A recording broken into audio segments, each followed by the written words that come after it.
Consegues uma build até 1000€ com uma RTX 5060 Ti de 16 GB.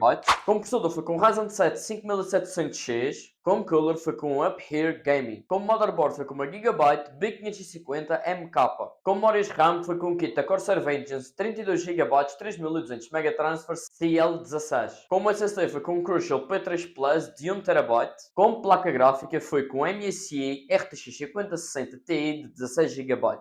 Escolhi uma fonte MSI Mag de 650 watts 80 Plus bronze. E como caixa escolhi uma MSI Forge M100R. E o total desta build foram 995,31€. Todos os componentes desta build foram escolhidos na Amazon. O link para esta build vai estar aqui na descrição. Podes também entrar no meu grupo Discord, onde vai estar lá todas as peças e o link.